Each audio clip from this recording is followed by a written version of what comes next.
was in a hot, dense state that nearly 14 billion years ago expansion started. Wait, the earth began to cool, the autotrophs began to drool, Neanderthals developed tools, we built a wall. We built the pyramids. Math, science, history, unraveling the mystery that all started with a big bang.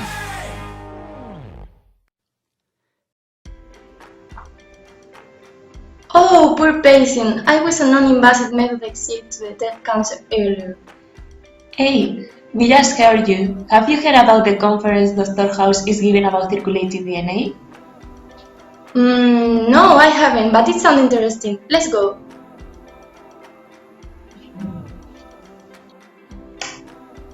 I'm going to tell you what circulating DNA is. It's DNA that's circulating free in the bloodstream. But how can DNA be outside the cells? Well, there are several mechanisms: cell death, lysis of tumor cells, and spontaneous DNA leaving. So what can we use it for? Mostly for diagnosis. I mean, there are basal levels of circulating DNA in healthy people. But in some physiological and pathological conditions, like pregnancy and cancer, those levels are higher. So, as Dr. House has just said, we can use this method to study cancer and pregnancy. It's a pity that it's very expensive and only few hospitals offer this technique. Look, it's still too soon to know anything about the baby. Although there is a new non-invasive prenatal technique that we can use now. Oh, do you mean the one based on circulating DNA? Yes, let's try that. Will it hurt? Is this risky for my baby? Thanks. Please explain that to me.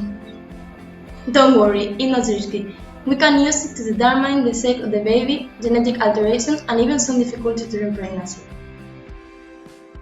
What's up? I'm thinking about studying circulating DNA in this possible cancer case. What are you going to search for? We can detect different molecular alterations, such as mutation in oncogenes, in tumor suppressor genes, and mitochondrial DNA. And also chromosomal translocation, microsatellite alterations, and gene hypermethylation and circulating viral DNA. But each kind of tumor is associated to one of these biomarkers, so it is very difficult to work with this amount of data. Oh wow, we will work on that.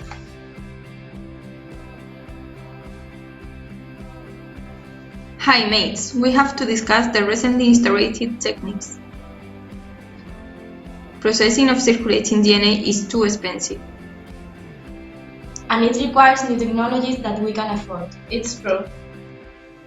Moreover, blood needs to be handled carefully.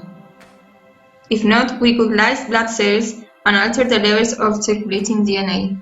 But it avoids suffering of the patient, risk, and it's an alternative to invasive methods. We have to think about the lack of standardization of methods and parameters used. Yes, that's necessary for comparison among studies in the different centers. But it also allows following disease progression. And monitor treatment results, sparing patient painful biopsies and saving time as well. Well, Barney, it seems we are dealing with something big. Absolutely, I think that the development of technology will make it more approachable and cheaper to manage with circulating DNA soon. We could improve cancer diagnosis focusing on modification of specific molecules such as methylations.